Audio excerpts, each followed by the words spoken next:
He's got that on me, and he can block better than me for sure. Oh, Travis knows the better party, but I'm the better party crasher. He's musically gifted. He's way better musician than me. He's actually got an album out. I don't know if you heard about it. He's a recording artist now. Mom probably likes Travis more. She keeps trying to hedge her bet and say she likes me now because I have kids, and that's a good way I've kind of leveled the playing field with Trav. But the baby always gets the love from Mom. We already know that he's got some little one.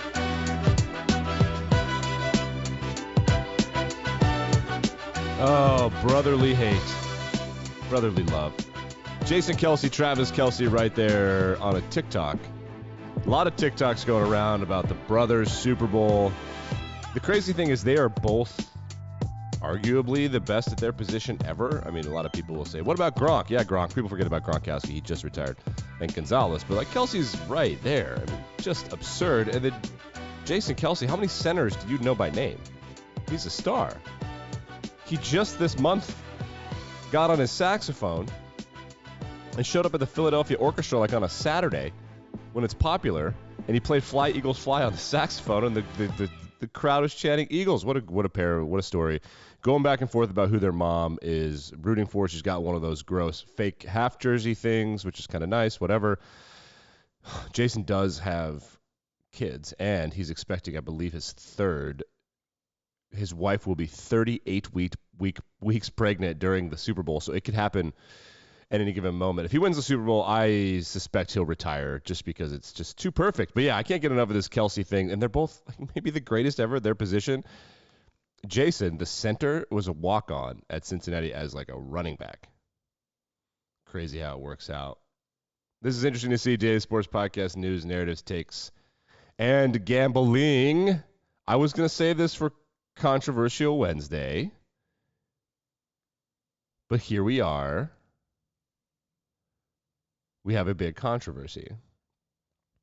Umpire Joe West. Jojo. What's up, bud?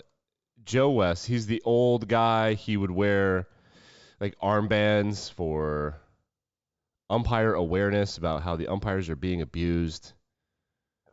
Well, it turns out after retiring, I don't know, a year or two ago, that he's been pretty busy. A Reddit post that has, let's see, how many upvotes now? Where the hell's the upvote counter? I can't see it. 22,000. There it is. On January 31st, an account called Crew Chief 22 made a series of edits to the Joe West umpire page. One of the edits removed information about an altercation with Joe Torre, famous manager of the Yankees and the Dodgers, with an edit summary of my changes corrected the lies that were the incident with Joe Torre. The edit was not immediately reverted. So the next day, Crew Chief 22 returned, making an edit, which removed information about Joe West's suspensions, making various changes, and finally making a small edit summarized grammar, which arguably made one sentence in question make less sense. The changes stayed up until Friday, February 3rd, when another user noticed them and rolled back the article to the version before Crew Chief 22 showed up. Undeterred, a week later, the account made another edit, reinstating most of the previous changes it had made, and although it was reverted within 10 minutes, Crew Chief 22 made more. After these were rolled back, Crew Chief 22 made more edits, changing the details of the incident between West and Torre, which are now still up. This old man is spending his retirement editing his Wikipedia page. The real clincher is this edit made by a logged-out editor on Crew Chief 22's talk page after they warned to stop editing disruptively. It says, quote, I constructively corrected the bullshit that was on this page. There was never a shoving match between Joe Torre and West. I should know. I was there. And the federal court order MLB to reinstate the umpires just as I wrote. If you aren't going to leave my page alone, please remove it completely. I don't need anyone knowing anything about me, and I certainly don't need anyone reading things that are not true. Either reinstate what I wrote or erase the entire page. I'm tired of correcting your lies. See, that's not how it works, bud. What a loser. What a loser. You are officially everything these players accuse you of being. What a loser. We have more controversy. Yesterday, at NFL media, whatever, the whole shit show where all the media is there and the players and coaches are forced to answer their stupid questions. The stupidest question of all time was asked yesterday. They oftentimes try to get a rise out of these players so they can go on like late night TV. It's the Super Bowl. Oh. Somebody at the NFL Network had the bright idea of just going around asking people, hey, coach, is this a must-win game? Is it a must-win game or is it a can't-lose game? All right, that bit's already been had. We have huge NBA news. We'll get to that in a second. But another controversy at the NFL Media Days, Roger Goodell said, quote, on the state of today's officiating, I don't think it's ever been better. It's just tone deaf. Just say what Peyton Manning says all the time. We're just out here trying to get better every day. Just say that. Just say we're just trying to get better every day. We're just out here trying to get better every day. Another shocking twist of fate. Andy Reid asked what makes a good cheeseburger because we know he loves to eat. It's got to have a good bun. Let's start with that. Fresh meat, and then you've got to put anything other than mustard on it, and you're good. I'll eat it. He won't eat a hamburger with mustard on it or a cheeseburger. I vibe with that. Mustard belongs on hot dogs, not hamburgers. Mustard is a pork condiment, in my opinion, and sometimes a chicken condiment, depending on the seasoning of the chicken. That's just my opinion. It's not open to interpretation. I will not be taking questions at this time. Big news. So on my sister podcast, we talked about World Cup bids and how countries are doing it together. North America started that. What's up? And now like North Korea, South Korea, and China might want to host a World Cup, which would be a big deal. Saudi Arabia, Egypt, and Greece are trying to host the 2030 World Cup as well. That'll be the one after the United States, Canada, and Mexico host in 2026. Greece is like, buddy, we're fucking broke, but yeah, let's have the World Cup. That'd be awesome. And Saudi Arabia has publicly said, dude, we got you. Just run it. Just run it on it. Just put it on the plastic, bud. Mohammed bin Salman personally told the Greek prime minister that Saudi Arabia will pay for the entire cost of anything they need to build.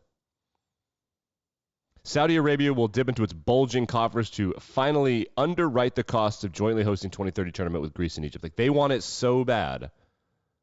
They want it so bad they're going to pay for the other two countries to have it. Maybe not Egypt. I don't know. Do Egypt and Saudi Arabia vibe geopolitically? I don't know. Doesn't really matter.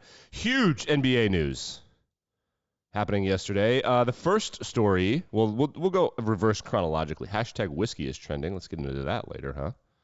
At 7:30 Eastern Standard Time or 6:30, whenever you're listening to this. Okay, so reverse chronologically, 4 o'clock in the morning, Adrian Wojnarowski, Woj they call him, a Woj bomb. The Suns are trading Mikal Bridges, the Vanderbilt? No, God. Villanova guy, Cam Johnson, Jay Crowder, who always finds himself in the goddamn finals, and four first-round picks to Brooklyn for Kevin Durant and T.J. Warren. Yeah, I got to throw T.J. Warren in there, right? Like, dude, we sent you our whole team. We just need a guy on the team. We just need another guy. They should have held out for what's his name? Seth Curry. Seth Curry's good. So Kevin Durant going to the Suns. He joins Devin Booker and Chris Paul. That should be enough. I think the Suns are going to win the finals now. That should be enough. Kevin Durant is old. 2 or 3 years ago, he could have been the guy. Booker is not ever going to be one of those super freaky stars that you need. But the three of them with old man Chris Paul, that should be enough. I really do think that this should do it. I really do. Yeah, there's nothing to analyze there. Good for Phoenix. They're trying to win a championship. Whatever. Okay, so that's not the one we need to pay attention to. The interesting one is the Lakers trade that happened yesterday. The Los Angeles Lakers, understanding that they suck now and that LeBron factually cannot be traded. They could, why don't you just trade LeBron? They can't. He signed a deal, and you can't be traded within 6 months of signing that deal. That sucks. Hilarious. So the Lakers, Jazz, and Timberwolves are in a three-way deal. Now, the Jazz had a pretty good little unit. They had, Donovan Mitchell, the runner-up for Rookie of the Year, sharpshooter that's kind of running the shit in Cleveland now. They had Rudy Gobert, who's a defensive player. They had a good little squad. They blew it up because those guys hate each other. Remember, Rudy Gobert gave the entire world COVID-19? Yeah. Well, they have traded those guys away, and now they're blowing it up, and they're going to try to rebuild. So the Lakers, realizing that this sucks also, they're making a huge trade. So Lakers, Jazz, T-Wolves, finalizing a trade. This is from Shams Charania. I forget how to say his last name. So Shams and there's Woj. Those are the two guys that do the reporting in the NBA. D'Angelo Russell, Malik Beasley, and Jared Vanderbilt to Los Angeles. Russell Westbrook and first-round pick to Utah, and Mike Conley Jr., and a second-round pick in compensation to Minnesota. So Minnesota are sending D'Angelo Russell, Malik Beasley, and Jared Vanderbilt to L.A. L.A. is sending Russell Westbrook and a first-round pick to Utah. Mike Conley Jr., who is a Jazz player, is going with a second-round pick in compensation to Minnesota. So they're getting rid of Westbrook. They're sending him to Utah, and they think he sucks so bad that in order to do that, they have to give Utah a first-round pick. Okay, the real story here is not that Utah's rebuilding in a great and smart way, and I think that the Utahns actually really like Westbrook. They just like people that work hard. It's a great fan base, but kind of a slightly racist fan base. It is what it is. The real story here is that Malik Beasley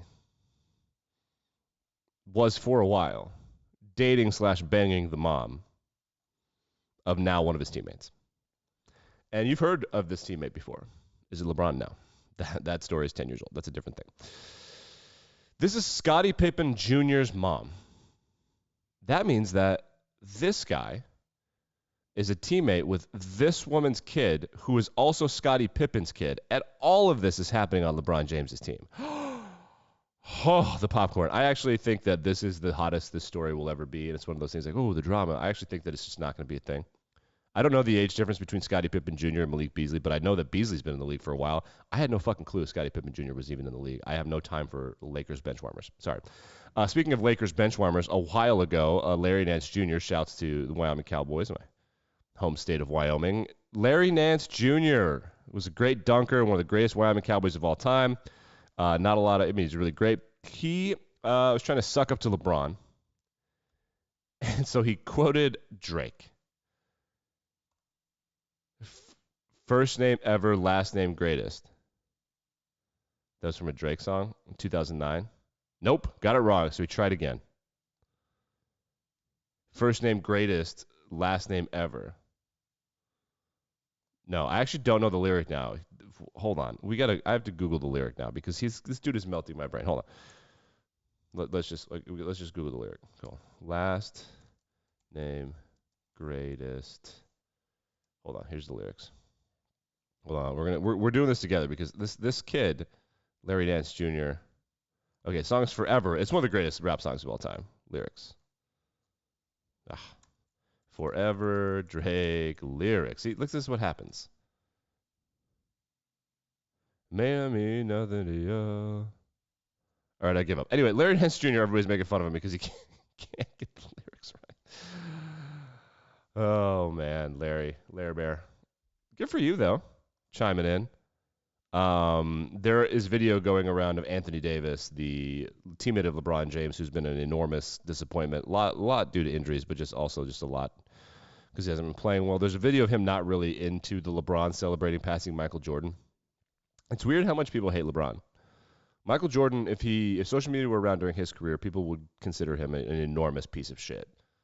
The gambling thing, the conspiracy theory about getting kicked out of the league for gambling, he's a curmudgeon-y old man. LeBron, by all recollections, is a far greater person off the court than Michael. It is not even close. But, there's no social media, so how that goes. The NFL is considering a bunch of new rules, including adding a third quarterback, which I don't understand. Like, you have all these guys like, well, you can only have so many people rostered and suited up. How fucking stupid is that? We got this preposterous playoff game, all this money. Like, just let them have 19 quarterbacks on the roster. Who cares? Especially for the playoffs. You should be able to suit. You should be 3 deep at every single position for the playoffs if you want. People are talking about that because of the San Francisco 49ers thing, where they had to play a backup and then a backup, and then they had to put the hurt backup in who couldn't throw the ball. I vibe with that. Super Bowl preview coming up tomorrow. We're going to get into Rihanna deep dive. I'm going to give you like 30 seconds of the bets I actually think are going to happen, my breakdown of the game, pick blah, blah, blah, and then we're going to get into all the fun props. What you should actually do. Hey, check it out. Aaron Donald flirting with retirement. Here's Aaron Donald with his shirt off. This man is a defensive tackle. You want to know why I'm not worried? You want to know why I'm not worried about Russia or China? Yeah, they don't make these in Russia or China. That's the most athletic person that's ever lived. And he's just like, what's up? It's a defensive tackle. Holy shit. All right, back and better than ever tomorrow.